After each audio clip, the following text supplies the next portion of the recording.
Indian real estate history la first time ever. நம்ம G Square la 1+1 offer ஒரு plot வாங்கினா ஒரு plot free. Call 8939750009. போதைப்பொருள் கடத்தலை தடுக்கும் நடவடிக்கையில் மெக்சிகோ ராணுவம் அதிரடி நடவடிக்கையை மேற்கொண்டுள்ளது.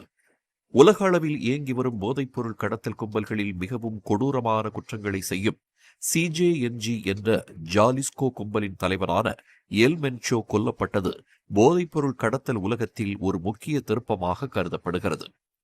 அமெரிக்கா உளவு தகவல் வழங்கியிருந்தாலும் நேரடி ராணுவ நடவடிக்கையில் அமெரிக்கா ஈடுபடவில்லை என விளக்கமளித்திருக்கும் மெக்சிகோ அரசு எல் மென்சோவை கொன்றது முழுக்க முழுக்க மெக்சிகோ ராணுவத்தின் வெற்றி என்று கூறியிருக்கிறது.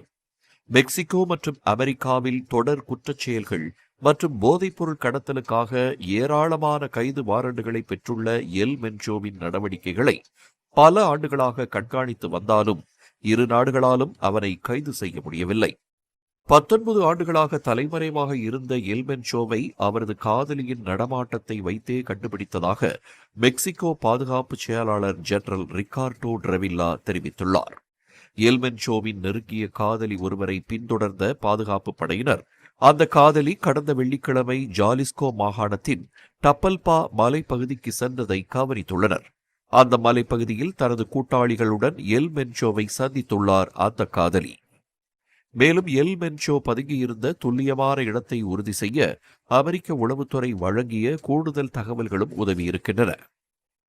கடந்த சனிக்கிழமை காதலி மலைப்பகுதியை விட்டு வெளியேறியதும் எல் மென்சோ அங்கேயே இருப்பதை உறுதி செய்த மெக்சிகோ ராணுவம் மற்றும் தேசிய காவல் படையின் பிரிவுகள் அம்மலைப்பகுதியை சுற்றி வளைத்தன.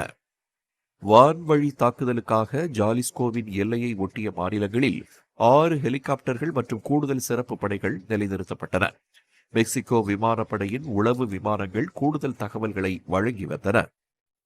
கடந்த ஞாயிற்றுக்கிழமை விடியற்காலையில் எல் மென்சோ இருக்குமிடம் துல்லியமாக உறுதி செய்யப்பட்ட பிறகு ராணுவ நடவடிக்கை தொடங்கப்பட்டது. ராணுவ படையினருக்கும் போதை கும்பலுக்கும் இடையே எதிரெதிர் தாக்குதல்கள் நடந்தன.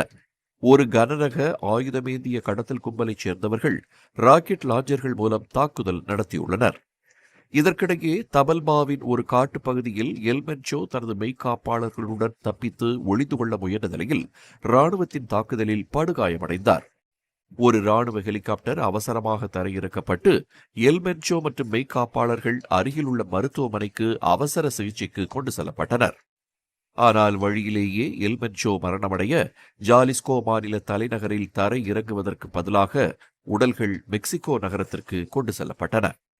இதனையடுத்து எல் மென்சோவின் வலதுகரமான எல் துலி ஜாலிஸ்கோ மாநிலம் மற்றும் அதன் எல்லையில் உள்ள மாநிலங்களில் வன்முறை வெறியாட்டத்தை நடத்த உத்தரவிட்டதாகவும் அந்த தாக்குதல்களுக்கு மூளையாக செயல்பட்டதாகவும் ஜெனரல் ரிகார்டோ டிரெவில்லா தெரிவித்துள்ளார். போதைப்பொருள் கடத்தல் கும்பலுடன் நடந்த மோதலில் இந்த எல் துலியையும் ராணுவத்தினர் சுட்டுக் கொண்டிருக்கிறார்கள்.